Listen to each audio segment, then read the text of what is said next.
All right. What's up, everybody? Welcome to the final part of Jesus's last hours on Just One Man podcast, the podcast that is taking things that, like Sunday school stories that you grew up listening to, just taking a deeper dive into those, maybe uncovering some biblical truths to those. I do apologize for such a delay in recording. I've been experimenting with some new equipment, and then also life just happens. So, thanks to some feedback, hopefully, with this episode, I should be able to hear it a little bit better and come through. If it's a little too much, just let me know in comment section.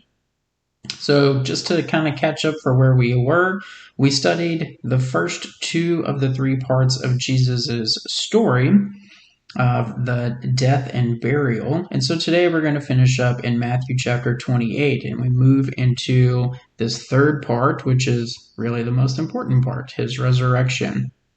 Because that's really the key to everything that is in the Bible. I mean, if you think about it, if Jesus wasn't raised, then nothing else in the book would matter. As Paul told us in 1 Corinthians 15, if Christ hadn't been raised from the dead, then our faith is useless because we've believed a lie. So if Jesus' death was the end of him, then Jesus was no different than anybody else. But by returning to life, he proved that he was something else. Only God has the power over death. We, as human beings, do not possess that power. So last week we looked at just the first verse, and that was really just so that we could understand conclusively what day of the week that Jesus died. And we learned that it was a Thursday, not a Friday, as some traditions hold. And all of that was, super interesting, of course, but that's not even the main point of the chapter or even the main idea behind that verse 1. The point of verse 1 and really the rest of this chapter is that the impossible happened on that day. A dead body returned to life after 3 days and walked out of the tomb alive again. And as Jesus said, what is impossible for us is possible for God. So let's understand how that happened, picking up Matthew 28, verse 1. Now, after the Sabbath, as it began to dawn toward the first day of the week, Mary Magdalene and the other Mary came to look at the grave. And behold, a severe earthquake had occurred, for the angel of the Lord descended from heaven, and came and rolled away the stone and sat upon it.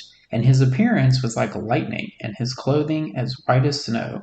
The guards shook for fear of him, and became like dead men. Now, Matthew names Mary Magdalene specifically because she's going to be a very critical part of the story. But notice how Matthew refers to Jesus' mother merely as the other Mary.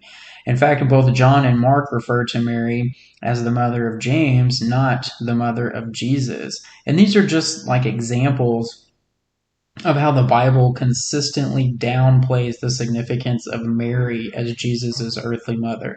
Yes, of course, Mary was a significant Bible character, but no different than Elizabeth or John the Baptist or Peter or Paul. And yes, she had like the extremely high honor of being chosen to carry the Messiah in her womb, but Mary's importance stops at that point. Mary was no more than those things in God's plan. Just like us, Mary was a sinner saved by grace. She was greatly honored by God's favor to have an important role in the Messiah's first coming. But assigning Mary any greater theological significance than that is really idolatry, and we can clearly see how the Bible avoids that here. So moving on. These women, they've come early Sunday morning to finish the burial preparation for Jesus. They waited until daybreak to leave the city when it was safe. They brought the spices that they purchased the night before in the city after the end of the Sabbath on Saturday night. The sealed stone would have been far too heavy for them to move on their own, so we have to wonder how they even expected to gain access to Jesus' body. Mark says that as they went, they wondered aloud the very same thing. Who would move the stone away from them? Maybe they thought the Roman soldiers would unseal the tomb for them. It appears that they just go out in blind faith, hoping for a miracle of some sort. And these women didn't have a way to open the tomb, but they expected that God would provide a way. And he did just that in the most unexpected and miraculous way. In verse 2, Matthew says that before they even arrived, there was an earthquake that took place during the night. And if you think about it, there was also an earthquake at the moment of Jesus' death, too. So God has marked both the death and the resurrection in this way. Next, then an angel descends specifically to move the stone aside. Then the angel hung around, and I guess the host had like an open house or something at the tomb. This angel's arrival, it scares the guards nearly to death. In fact, it says they fall to the ground unconscious. So this is the scene that these women arrive upon: an open tomb, guards on the ground, and an angel waiting on the stone. So at this point, I know we're studying Matthew, but we kind of got to consult the other Gospels for really a better picture of what happened that morning. Because as we talked about before, Matthew kind of just combines some things to really just provide a summary, which is fine. So according to the other Gospels, the first person to visit the tomb was just Mary Magdalene. She came by herself.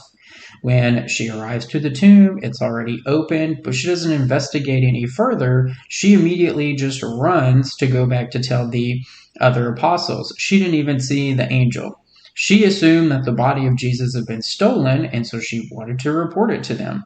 Then, a short time later, the other Mary and Salome,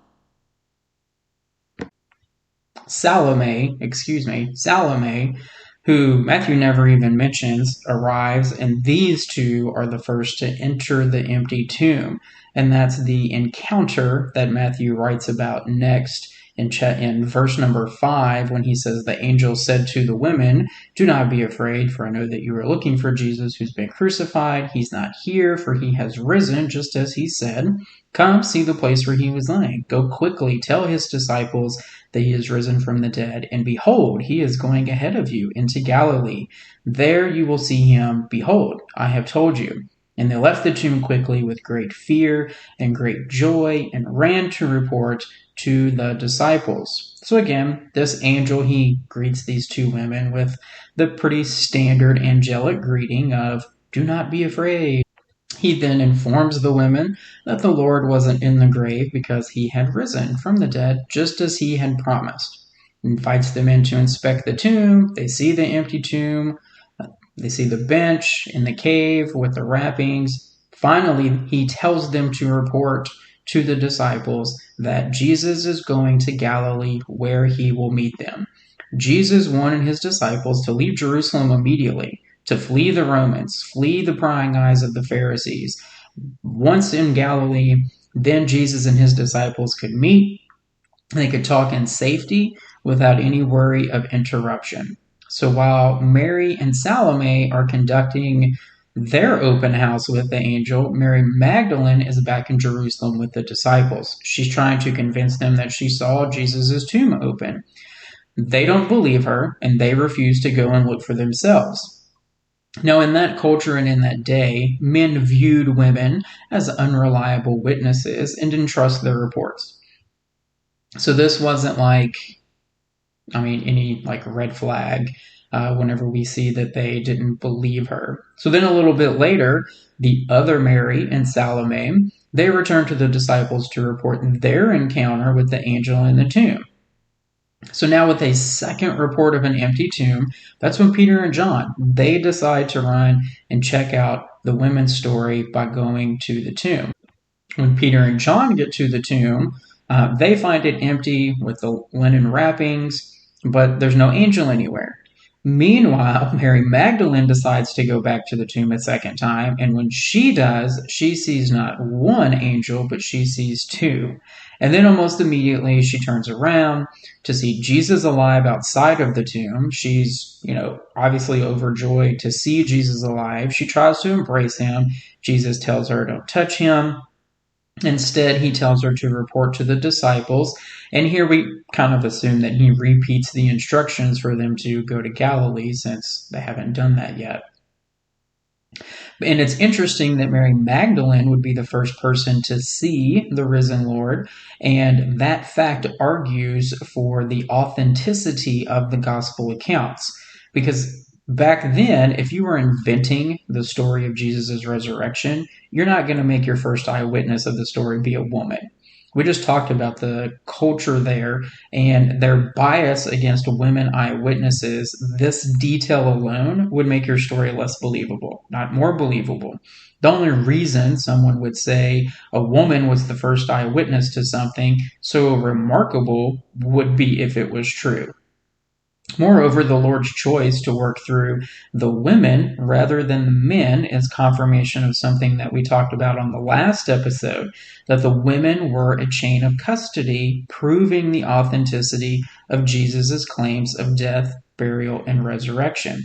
In fact, since these women were the only ones present throughout Jesus' whole ordeal, they're the only ones who could testify because they stood by Jesus during his trials. They were now privileged to be present for his triumph as well. Twice, his male disciples received reports by women who saw the Lord's empty tomb, who heard from angels, and saw the empty tombs themselves, yet they wouldn't believe that Jesus was resurrected. And they certainly weren't heeding his instructions to go to Galilee. Simply put, because they didn't believe in the resurrection. They weren't going to follow Jesus, much less obey him. And on one hand, we can sympathize with that response. I mean, if after 3 days you visited the grave of somebody that you buried and found it empty, what would you suppose? Would you immediately suppose that that person returned to life and was walking around in perfect health, alive and well again? Or would you assume that somebody probably took their body? I think if we're being honest, it would be the second one. But on the other hand, they had strong eyewitness reports from the women who they knew and trusted. Clearly, the women didn't expect to find a resurrected Jesus either. They were carrying spices to go embalm his body. So they didn't have a reason to lie. And the disciples had every reason to believe their reports and respond in faith. But they just couldn't accept it.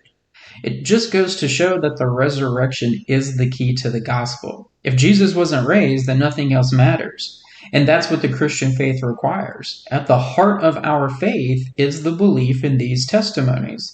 So let's understand just what was involved in Jesus' resurrection. That is, what happened to Jesus and his physical body. So in order to do that, we must first define what is life and death, according to the Bible anyway. So a living person consists of two parts according to Scripture. We have a physical body, and we have a spirit, or our soul.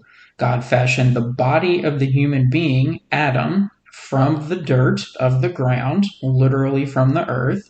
And then God gave Adam this physical body because Adam was intended to live in a physical world. But at first, Adam's physical body was lifeless. It was no more alive than the dirt from which it came. Before his body could be alive, he needed a spirit. So God breathed a living spirit or soul into Adam's body, and Adam came to life. And Adam's wife, Eve, came to life in a similar way. God made her body from Adam's body and then gave her a living spirit as well. Thereafter, every human being has come into existence through procreation between a man and a woman. Flesh creating flesh. But God still makes the spirit for each child conceived through that union. We each receive a living spirit from the giver of life. Now, death is just the opposite of that experience. It's the separation of the body and the spirit. At death, our spirit leaves the body lifeless, and immediately the body begins to disintegrate. But our spirit lives on. And where our spirit lives next depends on what we believed while we were alive. So life is a spirit in a body, while death is the separation of the spirit from the body, and therefore resurrection is the reuniting of spirit and body. Resurrection is not a spirit returning to life or regaining consciousness as some imagine it. A person's spirit never ceases to exist and is always conscious. Resurrection returns a spirit to a body so that the person can live in the created world again. That's what these women reported to the disciples. Jesus' body was alive again. And it's what the Bible says will happen to each of us. In fact, Paul told us the resurrection of Christ is of first importance because it's the basis for our own hope.